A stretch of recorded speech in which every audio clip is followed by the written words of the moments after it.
जय श्री कृष्णा सभी। और जैसा कि आप सब जानते हैं कि इंडिया और पाकिस्तान में जिस तरीके का माहौल हो रहा है और आज देश में जिस तरीके का माहौल है, तो एक तनावपूर्ण माहौल हो गया है। हर जगह युद्ध का माहौल बना हुआ है, तो हर लोग जो है अपनी अपनी तैयारी कर रही हैं। सरकार जो है ऐसी तरीके से इस युद्ध से निपटने की जहां तैयारी कर रही हैं, और हमारे देश की जो पुलिस है, जो सेना है, जहां वो इतनी तैयारी कर रही है, वहां ही हम पेरेंट्स को और हम लेडीज़ों को जो है घर की सुरक्षा के लिए भी कुछ कदम उठाना चाहिए। घर में कुछ इस तरीके से तैयारी करना चाहिए जिससे कि बच्चे को सुरक्षित महसूस कर सके और बच्चा ऐसे माहौल में डरे नहीं। सिर्फ जो है हमें अपने परिवार की सुरक्षा करनी है, साथ में बच्चे को भी जो है सुरक्षित महसूस कराना है, क्योंकि बच्चे जो हैं अभी ऐसे माहौल में डरे हुए हैं। तो आपको जो है कौन कौन सी तैयारी करनी चाहिए, तो आपको जो है अपने परिवार की सुरक्षा किस तरीके से करना चाहिए, आज इस वीडियो में जो है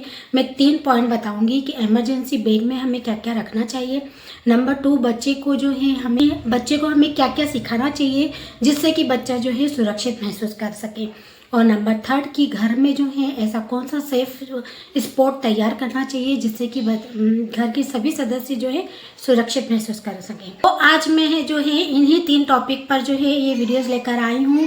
तो आप सब जने जानते हैं कि देश में जिस तरीके का माहौल है और संवेदनशील माहौल है, तो वहाँ पर जो है हमें भी कुछ तैयारी जरूर करनी चाहिए। एज अ पेरेंट्स जो है हमें क्या क्या तैयारी करनी चाहिए जिससे कि परिवार के और बच्चे जो हैं सुरक्षित महसूस करें। तो चलिए वीडियो स्टार्ट करते हैं। इस वीडियो को जो है पूरा एंड तक देखिएगा। वीडियो पसंद आए तो लाइक कर देना, शेयर कर देना, चैनल को सब्सक्राइब नहीं किया है तो सब्सक्राइब कर लीजिएगा। और हर उन पेरेंट्स को भी ये वीडियो शेयर करिएगा जिससे कि वो भी जो है अपने परिवार की सुरक्षा और की तैयारी कर सकें। तो चलिए वीडियो स्टार्ट करते हैं। सबसे पहले बात करते हैं इमरजेंसी बैग में हमें क्या क्या रखना चाहिए। तो नंबर 1 पर, अगर आपके घर में कोई बड़े बुजुर्ग हैं या छोटे बच्चे हैं जिन्हें डेली कोई मेडिसिन चल रही है, वो आपको एक्स्ट्रा बैग में रख लेना चाहिए। एक्स्ट्रा बाजार से मार्केट से मंगा कर बैग में रख लेना चाहिए। और जो बच्चों को या बड़े बुजुर्गों को जो दवाइयाँ चल रही हैं और जो ज़रूरी दवाइयाँ हैं, मेडिसिन है, वो एक्स्ट्रा जो है लाकर और बैग में रख लेना चाहिए। नंबर 2, बैग में जो है 3 से 5 पैकेट जो है बेबी फूड आप ला के रख ले। फार्मूला पैकेट, फार्मूला मिल्क, अगर फार्मूला मिल्क पीता है तो फार्मूला मिल्क आप रख लीजिए। पानी की बोतलें आप रख लीजिए। साथ में जो है आपको जो है कुछ कंबल वगैरह आपको साथ में रख लेना है। टॉवेल हुआ, बच्चे के लिए जो है 1 या 2-3 ड्रेसें जो हैं बच्चे के लिए एक्स्ट्रा आपको बैग में रख लेना चाहिए। सैनिटाइजर की बोतल आपको जो है बैग में रख लेना चाहिए। जरूरी जो डॉक्यूमेंट होते हैं जैसे आधार कार्ड, मेडिकल रिपोर्ट और जन्म प्रमाण पत्र, तो ऐसे कुछ डॉक्यूमेंट होते हैं जो जरूरी होते हैं, वो डॉक्यूमेंट आपको बैग में रख लेना चाहिए। तो इस तरीके की जो छोटी छोटी चीज़ें होती हैं और जो कि बहुत ज़्यादा ज़रूरी हैं, उन चीज़ों को जो है आपको बैग में रख लेना चाहिए। इमरजेंसी बैग में जो है कुछ पैसे भी होना चाहिए, नगद कैश भी होना चाहिए। नगद कैश से जो है जल्दी मदद मिलेगी। अगर आपके पास पैसा होगा तो सब कुछ होगा।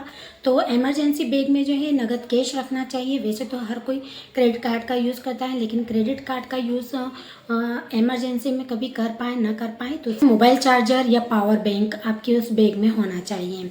और बैग जो है बिल्कुल हल्का होना चाहिए, लेकिन पूरी तरीके से तैयार होना चाहिए। अब बात करते हैं कि बच्चे को हमें क्या सिखाना चाहिए जिससे कि बच्चा जो है सुरक्षित महसूस करे।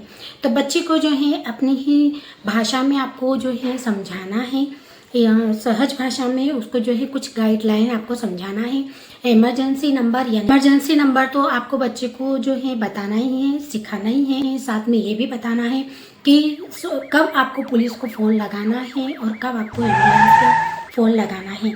साथ में घर में जो है मम्मी और पापा के मोबाइल नंबर भी बच्चे को याद कराना है जिससे कि कभी इमरजेंसी हो तो वो आपको कॉल कर सके।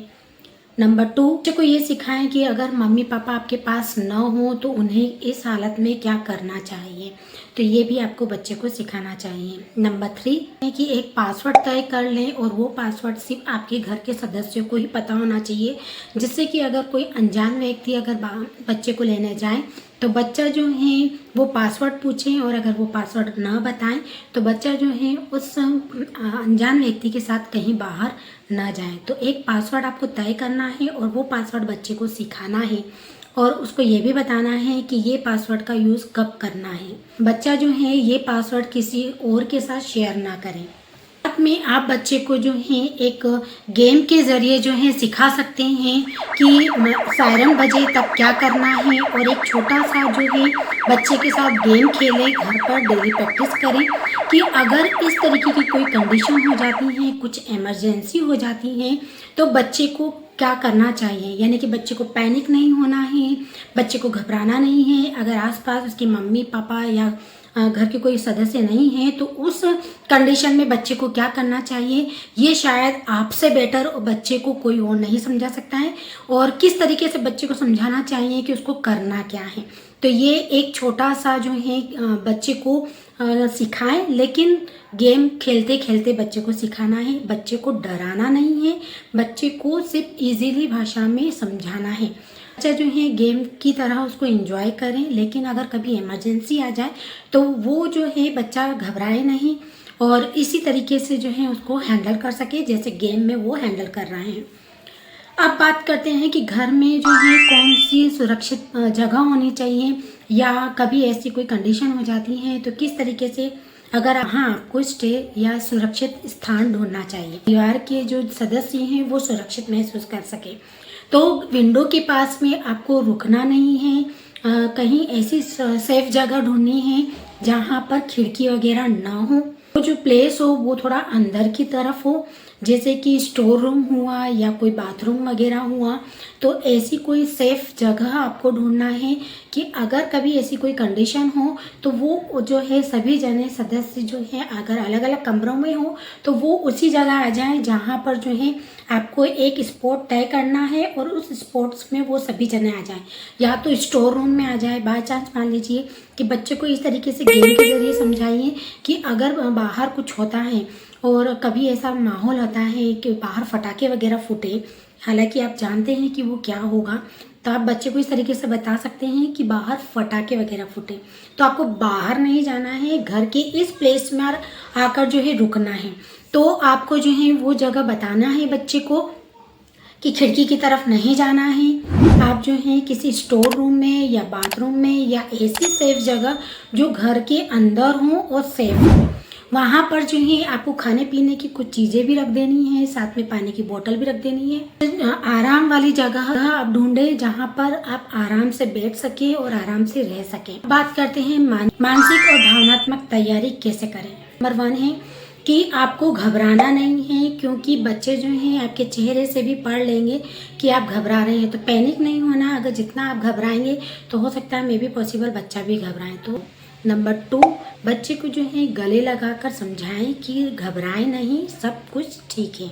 नंबर 3, आप जो है कुछ ऐसी स्टोरी वगैरह या कुछ बुक्स वगैरह भी आप वहाँ रख सकते हैं जिससे कि बच्चे का मन बहल जाए। नंबर 4, दिन में कुछ मिनट गहरी सांस लेने की आदत डालना है। माँ और बच्चे को ये प्रैक्टिस डेली करना चाहिए। नंबर 5 है कि पड़ोसियों और रिश्तेदारों से संपर्क बनाए रखना। तो बच्चों को जो है आपको पड़ोसियों के नंबर वगैरह भी आपको याद करवाना है और आपको अपने पड़ोसियों के नंबर भी याद होना चाहिए जिससे कि इमरजेंसी में वो काम आए। और रिश्तेदारों वगैरह को भी अगर आप कहीं बाहर जा रहे हैं या कहीं ऐसी जगह जा रहे हैं तो अपने परिवार वालों को जो है आप बता के जाएं जिससे कि इमरजेंसी में जो है उनसे संपर्क कर सकें। तो दोस्तों हम प्रार्थना करते हैं कि ऐसी स्थिति जो है कभी ना आए, लेकिन एक समझदार पेरेंट्स वही होता है जो सही समय पर तैयारी करके रखें, ध्यान रखें। तो फ्रेंड्स वीडियो पसंद आए तो इसे लाइक कर देना, ज़्यादा से ज़्यादा शेयर कर दीजिएगा उन सब पेरेंट्स के हो ताकि पेरेंट्स जो हैं अपने बच्चे की सुरक्षा अच्छे तरीके से और सही तरीके से कर सके। मिलते हैं नए वीडियो में नई जानकारी के साथ, तब तक के लिए बाय बाय।